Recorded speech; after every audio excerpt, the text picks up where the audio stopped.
ہمزاد کیا ہے؟ ہمزاد ہوتا ہے نہیں ہوتا ہے؟ اگر ہوتا ہے تو وہ کیسے بیدار ہوتا ہے یا کیسے سامنے لایا جاتا ہے، پھر اس سے کیسے کام لیے جاتے ہیں؟ ہمزاد سے متعلق اکثر لوگ سوال پوچھتے ہیں، معلومات لیتے ہیں۔ دراصل ہمزاد جو ہے وہ زیادہ تر ان لوگوں کے گفتگو میں آتا ہے یا ان لوگوں سے اس کا تعارف ملتا ہے جو لوگ چلے چلے کرتے ہیں۔ وہ کوئی وظیفہ چاہے نورانی ہو یا کوئی کالے علم کا ہو، وہ ایسا وظیفہ وغیرہ لے کے بیٹھتے ہیں اور پھر اس کے ذریعے وہ لوگ ہمزاد کو وہ بیدار کرتے ہیں، سامنے لاتے ہیں، ہمزاد کو حاضر کرتے ہیں۔ اب بات یہ ہے کہ ہمزاد ہوتا کیا چیز ہے کیا؟ ہمزاد کا لفظ ہی بتا رہا ہے کہ یہ کیا ہے۔ اس کے لفظ میں ہی اس کی معنی پوشیدہ ہے کہ یہ کیا چیز ہے۔ اصل میں ہمزاد سے مراد یہ ہے کہ ہم جیسا ہی، ہماری اپنی ذات ہمارے جیسا ہی، یعنی ہم خود ہی۔ تو بات ذرا سمجھنے کی ہے۔ اب آسان لفظوں میں صرف اتنا بتا دوں کہ یہ ہمارا جو ظاہری جسم ہے یہ نفس کی پوشاک ہے۔ نفس کو موت ہو جاتی ہے، یہ جسم ہم مٹی میں دفن کر دیتے ہیں، یہ مٹی کا جسم مٹی ہو جاتا ہے۔ تو جیسے نفس کو فنا ہے ایسے ہی اس جسم کو بھی فنا ہے۔ اور ہمارے جو باقی لطائف ہیں، قلب ہے، روح ہے، سری ہے، خفی ہے، اخفا ہے، انا ہے، اسی طرح لطیفہ نفس بھی ہے۔ ان کے اپنے اپنے وجود ہیں، ان کے اپنے اپنے وجود ہیں۔ جب یہ بیدار ہوتے ہیں یا اپنی دنیا کی طرف، اپنی کائنات کی طرف جب پرواز کرتے ہیں تو جو ہمارا یہ ظاہری جسم ہے، اسی ظاہری جسم جیسا ہی ایک جسم ہوتا ہے ان کا۔ وہ اپنے جسم کے ساتھ، اپنی پوری ذات کے ساتھ پرواز کرتے ہیں اور وہاں اپنی دنیا میں جاتے ہیں۔ اسی طرح قلب کا بھی اپنا ایک وجود ہے، وہ اپنے پورے وجود کے ساتھ جاتا ہے۔ اس وجود کی شکل اور صورت سب کچھ یہی ہے جو ہمارے اس ظاہری جسم کی ہے۔ اسی طرح روح کا اپنا پورا وجود ہے، پورا جسم ہے۔ وہ جب بیدار ہوتی ہے اور وہ جب پرواز کرتی ہے تو وہ پھر اوپر جاتی ہے۔ تو اسی جسم اور اسی روح جیسا ہی ایک حیولہ اپنے ساتھ مجسم، یہی چیز وہاں سامنے جائے، اپنا عالم جبروت میں جاتی ہے۔ اسی طرح باقی لطائف بھی۔ تو یہ جو اندر کے لطائف بیدار ہو جاتے ہیں تو یہ پھر پانچوں لطائف مل کے لطیفہ نفس کو مومن بناتے ہیں، اس کو سدھارنے کی کوشش کرتے ہیں۔ آہستہ آہستہ ان پانچوں کی صحبت میں رہتے رہتے رہتے رہتے ان پانچوں پہ جب نور کی تجلیات پڑ رہی ہیں، انوار کے جلوے اس پہ پڑ رہے ہیں، اور یہ اپنی وہاں کی دنیا میں جا کے مختلف پیغمبروں سے جب یہ اپنی تعلیم اور تربیت لے کے واپس وجود میں آتے ہیں، آپ کے جسم میں آتے ہیں، تو یہ نفس کو مومن بناتے ہیں، اس کو راہ راست پہ لاتے ہیں۔ آہستہ آہستہ نفس کو نفسانی معاملات سے ہٹا کے نورانی معاملات کی طرف لے آتے ہیں۔ نفس کا پھر اپنا ذاتی وجود بھی ظاہر ہو جاتا ہے، جیسے باقی لطائف کے وجود ظاہر ہوئے۔ اب جو لطیفہ نفس کا وجود ظاہر ہوتا ہے اس کا نام ہے ہمزاد۔ یہ ہے ہمزاد۔ فقیروں کہاں تو یہ بیدار ہوتا ہے لطائف کی بیداری کے بعد، اور پھر لطائف کی محنت سے یہ بیدار ہوتا ہے تو یہ مومن ہوتا ہے اور مکمل طور پہ عشق الہی میں اور حضور نبی کریم صلی اللہ علیہ وسلم کے عشق میں سرشار ہوتا ہے۔ لیکن جو لوگ چلے کے ذریعے، مختلف وظائف کے ذریعے یا مختلف ٹرکس اور مختلف طریقہ کار ہیں ہمزاد کو بیدار کرنے کے، ان کے ذریعے جو اپنے نفس کے باطنی وجود کو جب یہ ظاہر کرتے ہیں، بیدار کرتے ہیں یا حاضر کرتے ہیں، تو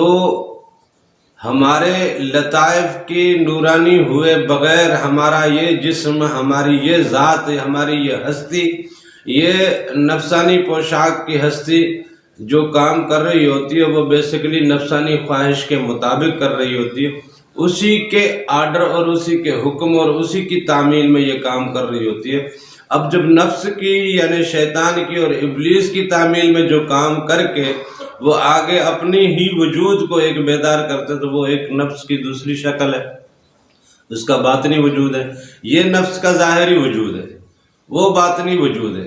اب جب ظاہری وجود اس طرح سرشاری میں ہے، اس طرح اپنی منمانی میں ہے، تو باطنی وجود بھی جب بیدار ہو گیا تو اب دونوں جسموں کے یعنی دو مل کے جس طرح سے اب طوفان بپا کریں گے، وہ طوفان پھر کیا ہوگا، اور پھر اس سے جو شیطان یا ابلیس اپنے کام لے گا تو وہ پھر کیا کام لیتا ہے۔ بظاہر تو وہ اچھے کام لے رہا ہے لوگوں کے، جناب خود یہاں بیٹھا ہے، کسی کا وہیں پہ کوئی کام ہو گیا، اس کام کے پس پردہ جو اس کی خواہش ہوتی ہے وہ یہی ہوتی ہے کہ لوگ مجھے بزرگ سمجھیں،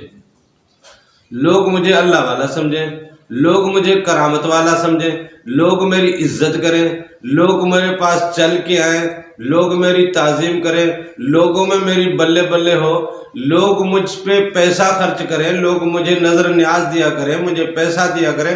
دولت بھی ملے، شہرت بھی ملے، عزت بھی ملے، سب کچھ ملے گا۔ اب یہ چھوٹی سی کوشش کر لیتے ہیں، اپنے ہمزاد کو بیدار کر لیتے ہیں، ہم یہاں بیٹھے ہیں، بیٹھے بیٹھے یہاں سے ہم اپنے ہمزاد کے ذریعے کوئی دوسرا کام کروا لیتے ہیں۔ بندے لوگ حیران ہو جاتے ہیں کہ یار سائیں تو ادھر تھے، سائیں وہاں بھی تھے، سائیں یہاں تھے ہمارے پاس، ہم تو یہاں بیٹھے تھے، لیکن سائیں فلاں جگہ پہ بھی وہ ہمارا جو فلاں مسئلہ تھا وہاں پہ لوگوں نے جو دیکھا وہاں پہ سائیں خود حاضر ہوئے اور سائیں نے وہ ہمارا مسئلہ حل کیا۔ سائیں تو بڑی کرامت والے ہیں، سائیں بہت بڑے بزرگ ہیں، بڑے اللہ والے ہیں۔ حقیقت میں اس کے پس پردہ نفسانی خواہش ہوتی ہے اور نفس ہی اس سے کام لے رہا ہوتا ہے، اور نفس بیسیکلی آگ کی پیداوار ہے، نفس آگ کی پیداوار ہے، تو اس کا جو باطنی وجود ہے وہ بھی آگ کی پیداوار ہے، کیونکہ آگ کی محنت سے جو چیز پیدا ہوئی وہ بھی تو آگ ہی پیدا ہوگی نا۔ اب کسی چیز کو، کسی لکڑی کو آپ آگ لگاتے ہو، وہاں جب آگ لگ جاتی ہے تو اس لکڑی سے جو انگارہ بنتا ہے وہ بھی تو آگ ہی ہے نا۔ تو اس لیے اس باطنی وجود کی جو دوبارہ سے بیداری ہوئی اور وہ جو حاضری ہوئی وہ بھی بیسیکلی نار کی بیداری ہوئی۔ اب نار اور بڑھ جاتی ہے، لہذا اس کو فقیروں کے ہاں جو وہ درست نہیں مانا جاتا۔ ہاں فقیروں کے ہاں لطائف کو بیدار کیا جاتا ہے۔ یہ لطائف پھر جب لطیفہ نفس کے باطنی وجود کو بیدار کرتے ہیں ہوتا وہ بھی ہمزاد ہی ہے، اور یہ جو لطیفہ روح کی جو باطنی شکل ہے یا باطنی وجود ہے وہ بھی تو ہمارا ہمزاد ہی ہے۔ یہ جو لطیفہ روح کا جو وجود ہے وہ بھی ہمزاد ہی ہے، لطیفہ سری کا جو باطنی وجود ہے وہ بھی ہمزاد ہی ہے، لطیفہ خفی کا جو باطنی وجود ہے وہ بھی ہمزاد ہی ہے، لطیفہ اخفا کا جو باطنی وجود ہے وہ بھی ہمزاد ہی ہے، لطیفہ انا کا جو باطنی وجود ہے وہ بھی ہمزاد ہے،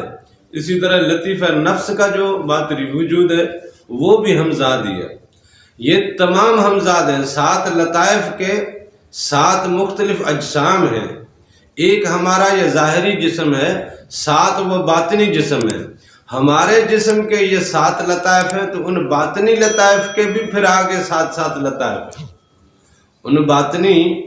باطنی وجود جو ہمارے ہیں، ان باطنی وجود کے بھی اپنے اپنے پھر 7 لطائف ہیں۔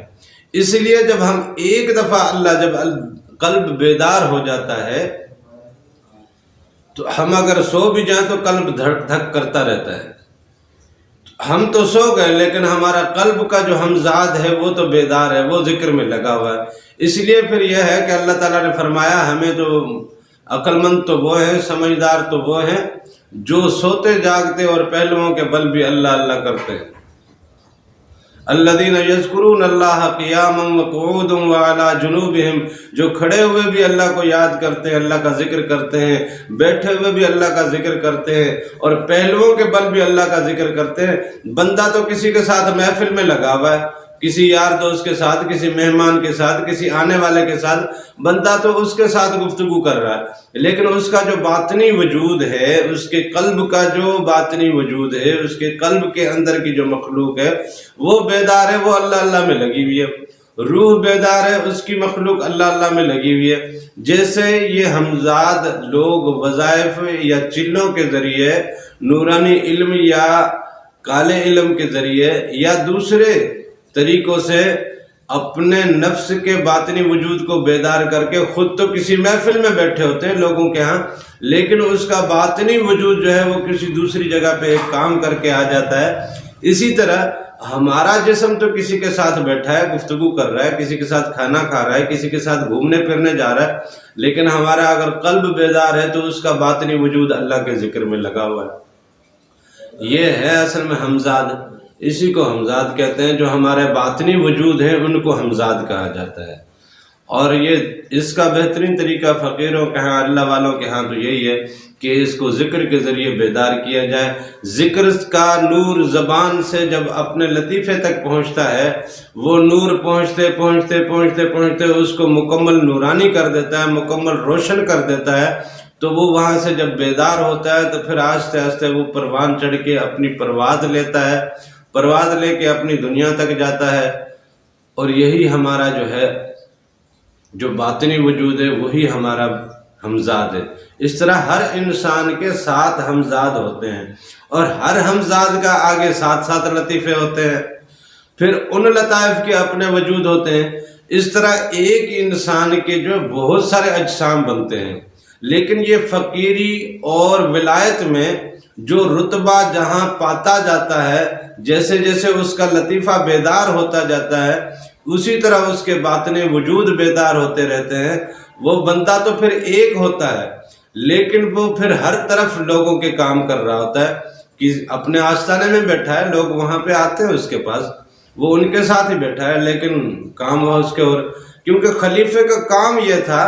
کہ اللہ تعالیٰ نے کسی کو شفا دینی ہے، اللہ تعالیٰ نے کسی کو رزق دینا ہے، اللہ تعالیٰ نے کسی کی بھلائی کرنی ہے، اللہ تعالیٰ نے کسی کو بچانا ہے کسی آفت سے، کسی کو مصیبت سے، تو اس نے خود تو آگے ہاتھ نہیں پکڑنا ہوتا، اس نے اپنے خلیفے کے ذریعے یہ کام کروانا ہوتا ہے۔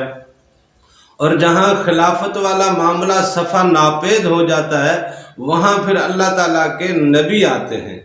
اور جب نبوت کا سلسلہ بھی ختم ہو گیا تو پھر اللہ کے ولی آتے ہیں۔ ہماری اس بستی میں اگر کوئی اللہ کا ولی نہیں ہے تو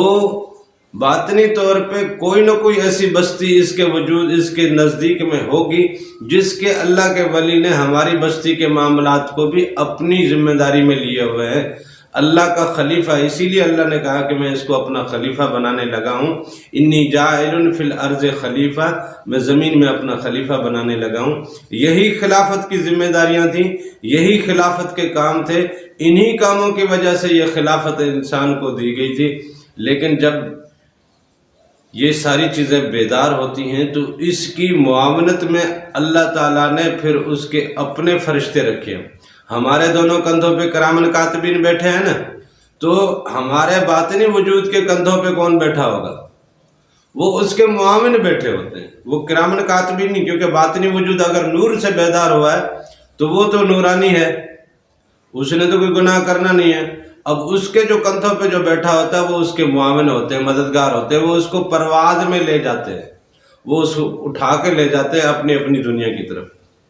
اور پھر جہاں جس کا کوئی کام کرنا ہوتا ہے، کسی کو طوفان سے نکالنا ہے، کسی کو سمندر سے نکالنا ہے، کسی کو دریا سے نکالنا ہے، کوئی جناب سیلاب میں بہتا ہوا جا رہا ہے اس کو سیلاب سے بچا لیا، کسی کے اوپر دشمن حملہ کرنے لگا ہے اس کو دشمن سے حملے سے بچا لیا، اس کا باطنی وجود کو یہ ساری پرواز اس کے کندھوں پہ بیٹھی ایک مخلوق دیتی ہے، فرشتے دیتے ہیں۔ اسی طرح اس کی معاونت میں پھر کچھ جنات بھی رکھے جاتے ہیں، وہ پھر جنات اور وہ فرشتے اس کے باطنی وجود کی معاونت کے ساتھ وہ سارے کام کر رہے ہوتے ہیں، جبکہ ظاہری وجود تو لوگوں کے ساتھ یہاں بیٹھا ہے، لوگوں کی نظر میں تو یہ یہاں بس ہمارے ساتھ ہی بیٹھا ہے، اور بہت سارے لوگ پھر اس بات کو تسلیم نہیں کرتے، کیونکہ ان کے عقل کے پردے بند ہیں، ان کے عقل پہ ابھی وہ قفل پڑے ہوئے ہیں، باطنی معاملات کے پردے ان کی عقل سے اٹھے نہیں ہیں، اس لیے ان کی عقل میں ابھی وہ بات جا نہیں رہی۔ جیسے ہی باطنی پردے اٹھتے ہیں پھر یہ بات ان کی عقل میں آتی ہے، جب ان کی عقل میں آتی ہے، ان کے شعور میں آتی ہے، تو باطنی آنکھ سے وہ سب کچھ آشکار ہوتا ہے، پھر لوگ کہتے ہیں کہ واقعی یہ چیز تو ہے، ممکن ہے۔ تو لہذا اصل میں جو تعلیم کا سلسلہ تھا، جو پیغمبروں نے کیا، جو حضور نبی کریم صلی اللہ علیہ وسلم نے فرمایا، وہ صحابہ جن کو پڑھنا لکھنا نہیں آتا تھا لیکن وہ اللہ کے ولی اور بزرگ بنے ہوئے تھے، تو وہ کیسے بنے تھے؟ تو وہ حضور کریم صلی اللہ علیہ وسلم کے باطنی اجسام اور اس کے معاون جتنے بھی تھے، فرشتے، ملک اور جن، ان کی معاونت سے وہ اپنے ذکر کا نور، اللہ کے اسم کا نور، اللہ کی ذات کا نور ان کے قلوب تک پہنچاتے تھے، اور ان کے قلوب کو منور کر کے، ان کو بیدار کر کے، ان کے لطیفوں کو بیدار کر کے ان کو اللہ اور اس کے رسول کے عشق میں مست کر دیتے تھے۔ تو یہ تھا اصل میں وہ باطنی طریقہ جس کے ذریعے لوگ مومن بنتے تھے اور حضور نبی کریم صلی اللہ علیہ وسلم کے عشق میں مست ہو جاتے تھے، اور پھر دینداری نہیں جانتے تھے، شریعت نہیں جانتے تھے، لیکن بڑے بڑے ظلم سہ جاتے تھے، بڑی بڑی کٹھن صعوبتیں اور تکلیفیں برداشت کرتے تھے، جیسے حضرت بلال نے برداشت کی، خباب بن ارت نے برداشت کی، جیسے محترم بی بی اپنا رابعہ بصری نے، اور بھی جیسے بی بی سمیہ نے،